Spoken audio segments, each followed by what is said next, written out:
So yun guys, magandang hapon sa ating lahat, no? So may nakita akong, alam nyo ba itong prutas na to? Marang. Itong marang, paborito ko talaga to sa probinsya. Napakaliit lang, oh. Napakaliit lang. Sa probinsya ito, libre lang to, madami to sa amin eh. So ito, napakaliit lang, oh. Alam nyo ba kung magkano ang halaga nito dito sa Maynila? 150 ang kilo. So ito, 1 kilo na siya. Ayan, ang liit, oh. Ang liit, 1 kilo. So subukan natin itong buksan kung it's a prank lang ba to. Kasi inog na siya. Ay, inog na siya. It's a prank lang kaya to. Ganito pagbukas niya, no? Ito to. Hawakan nyo itong pungatos. Gaganin nyo.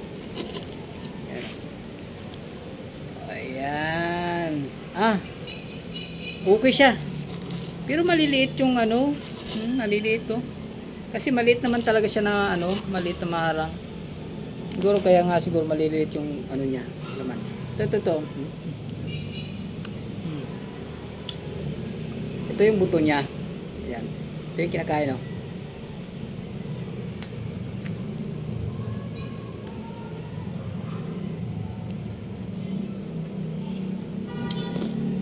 Maliit lang pero masarap. Yung buto natin, tatanim natin to. Yung buto niya. Try natin kung mabuhay siya dito, no? Ayan, no? Sakto lang siya pagkahinog, di siya overripe. Sarap, di ba?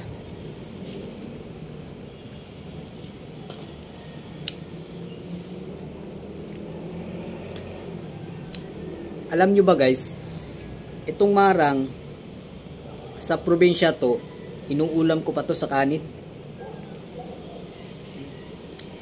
Sarap. Tara.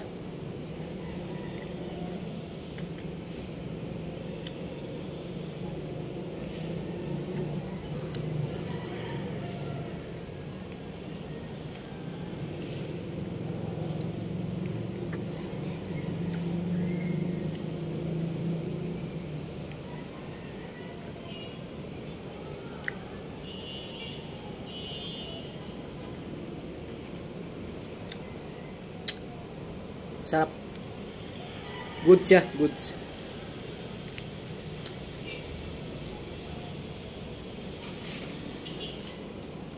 Alam nyo, kahit ganito si kalito, pero ang daming laman, no?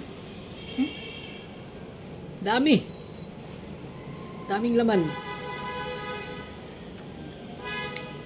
Maliit lang siya.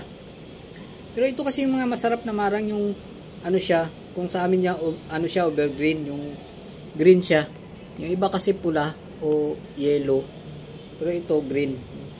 Sarap. Masarap tong ganito na ano, variety na marang.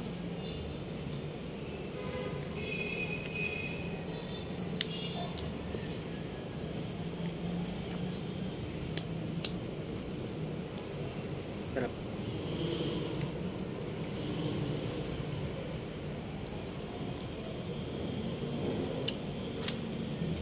Ganito yan, no?